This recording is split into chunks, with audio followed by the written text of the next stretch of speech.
Next up, I want to show you how to access KML files through the Maine Geolibrary. Type in Maine Geolibrary, and that's going to take us to this site on maine.gov. And I want to go under Data, Geolibrary Data Catalog. And throughout here we have downloads for Google Earth and Esri shapefiles, which we'll learn how to work with later on. But these KML files, unfortunately, we can only get them for the whole state at once. And most of these big polygons with lots of data, they crash even my very nice computer. So later on, we can work with these shapefiles. We can clip them down to whatever property or township or area of interest we have. But for right now, I want to show you how this works for our boat launches. So boat launches is a pretty light data set. It should download for all of you. So I'm going to Control F and type in boat because I don't like to go looking for things. Inland waters, boat launches.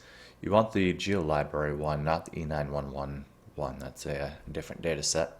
This one shows just about every place you can launch a boat that the public has access to.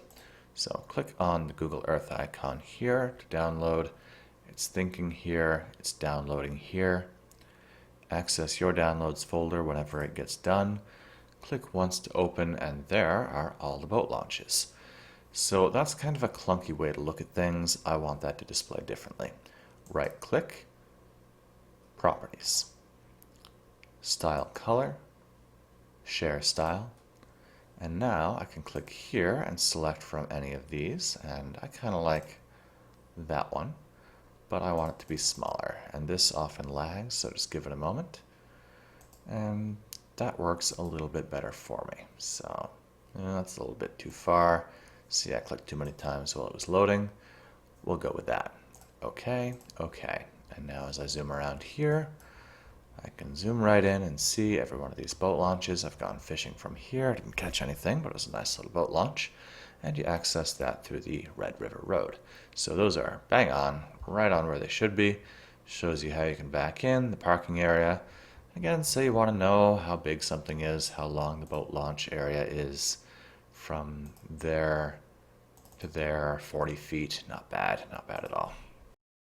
But this boat launch data set also has attributes that's stored in an attribute table and accessible by clicking once on each point, and it shows us the boat launch wide ramp. I guess that's how wide the ramp is, 20 feet. Let's see if we believe that.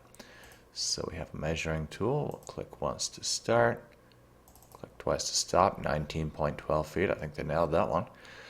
Length of the ramp, from there to there, I guess somewhere underneath about there. We have map length 89 feet, boat launch 86 feet, so it must end somewhere there. Neat. So we have the length and width of the ramp, we have the grade, so 14% grade on that ramp. It is a hard ramp, of course, on St. Croix Lake in Winterville Plantation in Aroostook County. And of course we have a latitude and longitude pair, so let's confirm that is where it thinks it is by creating a new point, pasting that information in there. I certainly expect it to land right where it is because those points are created from those coordinates, so of course it's right on.